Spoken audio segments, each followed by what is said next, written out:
Senador Bolívar, ahora vamos a leer su columna que se llama Pena de muerte en Colombia, que como le digo a mí me pareció muy dura. Me pareció muy dura cuando la leí y leer ese recuento. Yo lo que pasa es que tengo que coger un avión dentro de poquito.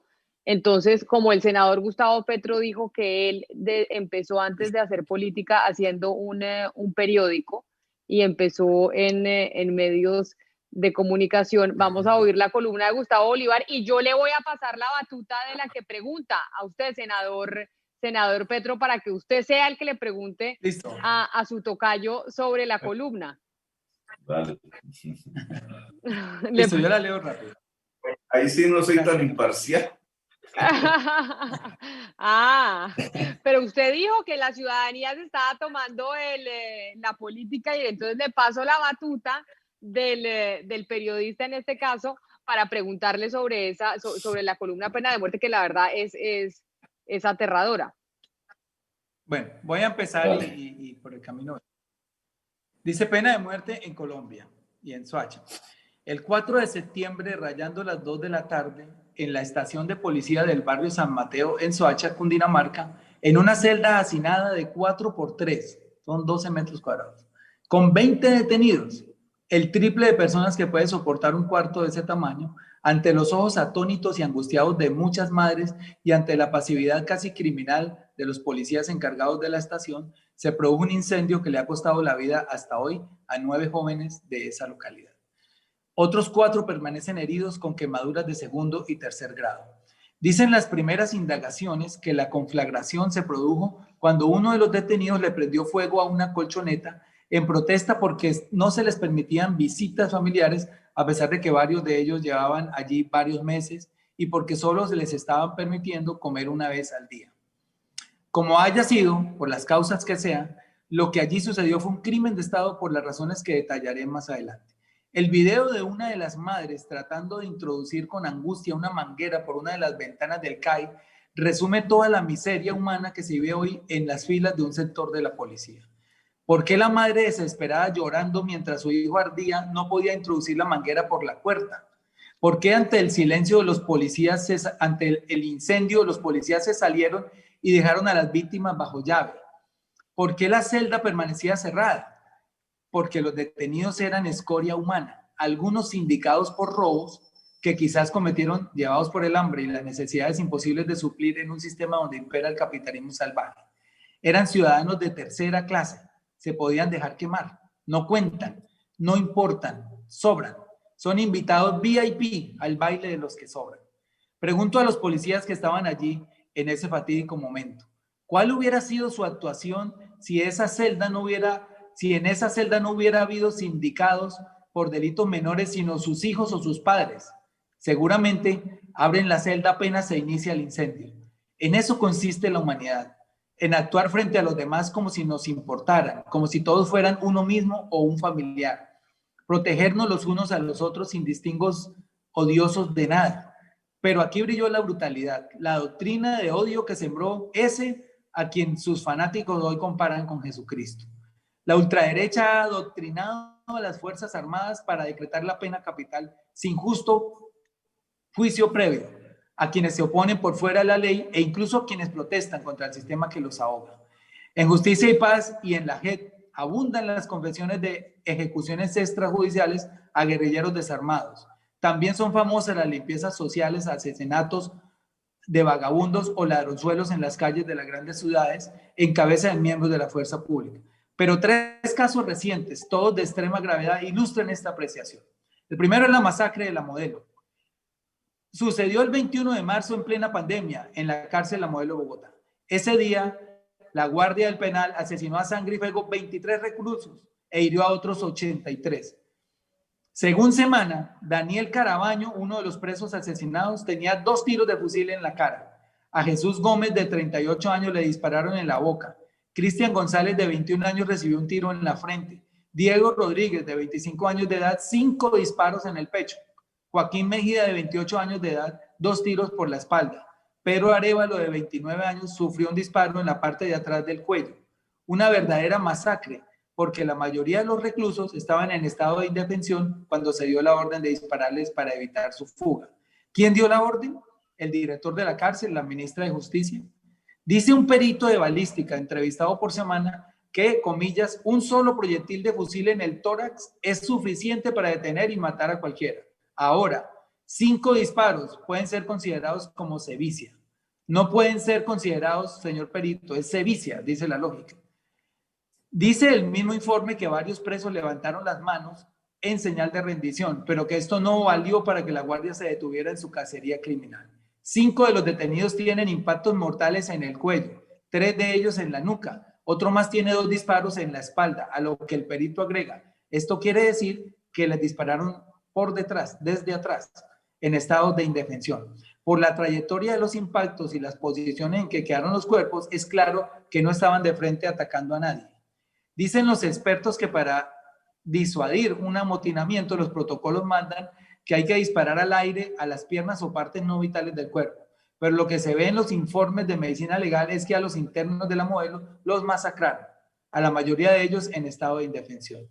El amotinamiento empezó con el pánico que produjo el COVID en el mundo. Una de las medidas del INPEC fue restringir las visitas.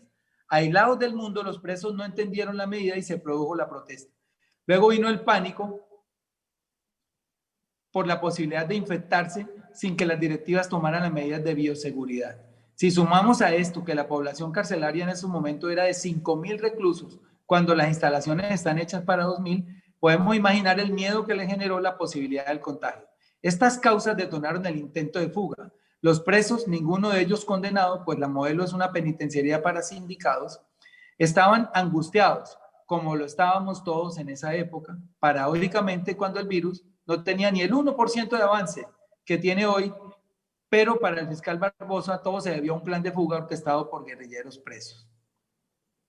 Una buena cantidad de videos circularon por las redes en tiempo real. En ellos los reclusos gritaban que los estaban masacrando, se les notaba la angustia. Algunos pedían la presencia de la Defensoría del Pueblo. Lo que llegó fue plomo. Aunque en aras de la objetividad se debe decir que también resultaron 7 guardias heridos por parte de los reclusos.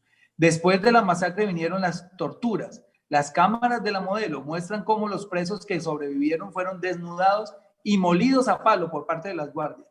Una y otra vez. Otra cámara muestra un grupo de ellos gateando desnudos mientras los guardias los golpean con palos y garrotes. En fin, una masacre que se había podido evitar, más cuando la policía y el ejército tuvieron tiempo de armar 3 anillos de seguridad en los alrededores de la penitenciaría por si se fugaba algún preso. Pero vuelve de nuevo a imperar la teoría. Eran escoria humana, se podían matar, eran delincuentes. Sus dolientes no son poderosos para poner en peligro al Estado asesino. El tuit con el que la ministra de Justicia, Margarita Cabello, hoy procuradora de generación del general de la Nación, qué miedo, gracias a los votos de un Senado arrodillado a la mermelada, felicita al INPEC por la masacre, refleja el estado de putrefacción en el que se encuentra esa secta inhumana, fascista y peligrosa con sed de sangre llamada uribismo. La masacre de Bogotá, segundo caso más documentado por la prensa y por las redes sociales, pero igualmente en la impunidad, es el de la masacre de 13 personas entre el 9 y el 10 de septiembre en el marco de las protestas que se desataron frente a varios centros de atención inmediata por el asesinato el día 8 de septiembre del abogado Javier Ordóñez en el CAI del barrio Villaluz en Bogotá. Un video que se hizo viral mientras 2 policías se saciaban electrocutando a dicho ciudadano con una pistola Taser, indignó a la ciudadanía que espontáneamente salió a manifestarse contra la barbarie.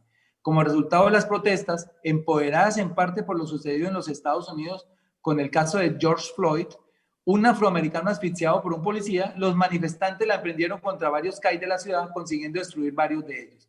Sin embargo, y aquí se pone de manifiesto nuevamente la teoría de la escoria humana, a esos vándalos se les puede disparar, no son poderosos, a lo mejor son de izquierda, se les puede matar para que escarmienten, la teoría del miedo. Los videos no mienten, varios policías se ven disparando a la multitud desarmada, varios de los muertos, incluso nada tenían que ver con las protestas, eran simples mirones o personas que pasaban por esos lugares en desafortunado momento. ¿Quién dio la orden? Alguien tuvo que dar la orden. Es imposible que a la misma hora y en distintos lugares de la ciudad los policías se hubieran puesto de acuerdo para disparar a la multitud como nunca lo habían hecho antes. La masacre de Soacha. Y aquí vuelvo con el tema que nos ocupa. Lo que sucedió el 4 de septiembre en Soacha fue una masacre silenciosa por omisión, por negligencia, por inhumanidad, por malparidez. ¿Cómo es posible que al ver que la celda se estaba incendiando, los policías a cargo no hubieran abierto la puerta para que los detenidos salvaran sus vidas? ¿Pensaban que al hacerlo podían perder la felicitación de algún ministro por dejarlos escapar? ¿Era más importante ver los muertos que fuera de las celdas? Esos 20 retenidos estaban en poder del Estado, estaban bajo su custodia. Era deber del Estado velar por su seguridad, por su salud y por su vida. El Estado debe responder a sus familias por esas pérdidas, aunque esas familias estén amenazadas y atemorizadas. Surgen más preguntas. ¿Por qué la Policía Nacional no le contó al país lo que estaba sucediendo y tuvieron que ser 2 concejales? Uno del municipio de Soacha, Heiner Gaitán, y otro de Bogotá, Diego Cancino, los que pusieron de relieve la masacre. ¿Por qué amenazaron a las familias para que no contaran que los detenidos estaban muriendo en diferentes hospitales de la ciudad? ¿Por qué y quién amenaza de muerte al concejal Gaitán por denunciar estos hechos? En conversación telefónica anoche, el concejal que milita en la Colombia Humana me dijo que 3 días después del incendio, las Águilas Negras enviaron un panfleto amenazándolo a él y a otros 16 líderes de esa ciudad de Soacha. Habían hecho el panfleto para el que quiera verlo. Y habla pues que las Águilas Negras van a matar a todo el que esté con Petro y con Bolívar, y entre ellos pues mencionan a 16 personas de Soacha. Y entre ellos a Heiner Gaitán. Los acontecimientos del 9 y 10 de septiembre, donde fueron asesinados 3 jóvenes, también en Soacha, taparon la tragedia del CAI de San Mateo. Pero como nadie les dijo nada a los policías de ese CAI por dejar morir a los retenidos, algunos de estos mismos policías, no sé si los mismos, como consta en varios videos que ya son públicos, los del CAI de San Mateo salen a disparar a los manifestantes, causando la muerte a 3 jóvenes más. Uno que venía de su trabajo y 2 que estaban mirando las protestas. No contentos con esto, denuncian varios asistentes a los funerales de Cristian Hurtado, Steven Mendoza y Gabriel Estrada, que agentes de la SIJIN estuvieron siguiéndolos y tomando fotografías en dichos actos fúnebres.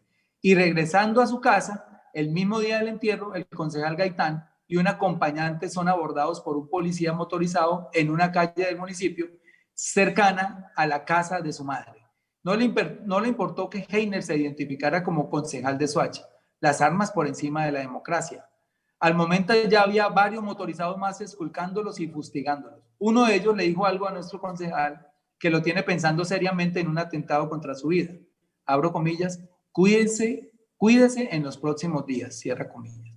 Como en la masacre anteriores no hay culpables, nadie dio la orden, todo está bien, los malos son las víctimas, todo se debió a un complot de la izquierda. Pero hay más. Denuncia el concejal de Bogotá, Diego Cancino, que en un dictamen sobre uno de los jóvenes quemados en Soacha dice, comillas, trauma térmico por combustión de gasolina, cierra comillas. ¿Tenían gasolina los jóvenes dentro de la celda o alguien les roció ese combustible para ayudarles con la protesta? Son preguntas que exigimos sean resueltas, como exigimos a la Unidad Nacional de Protección y a la Fiscalía General de la Nación protección para los concejales denunciantes. Heiner Gaitán, por ejemplo, se encuentra en estado de total indefensión en Soacha. Soacha de tiempo atrás pareciera sufrir como pocos municipios del rigor de las políticas sangrientas de la seguridad democrática. De aquí se llevaron a muchos jóvenes para ser masacrados como falsos positivos. Aquí han sido asesinados muchos jóvenes en limpiezas sociales.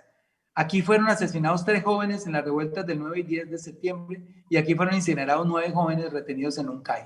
Nadie responde. El ministro de Defensa, quien se autodefine como el hijo de un gran orador, para camuflar su vanidad y no tener que decir que él es el mejor orador de la galaxia, suele echarse discursos de 2 y 3 horas en el Congreso para justificar estas masacres. El presidente Duque anda perdido hace 8 meses en un reality de televisión con capítulos diarios de 1 hora.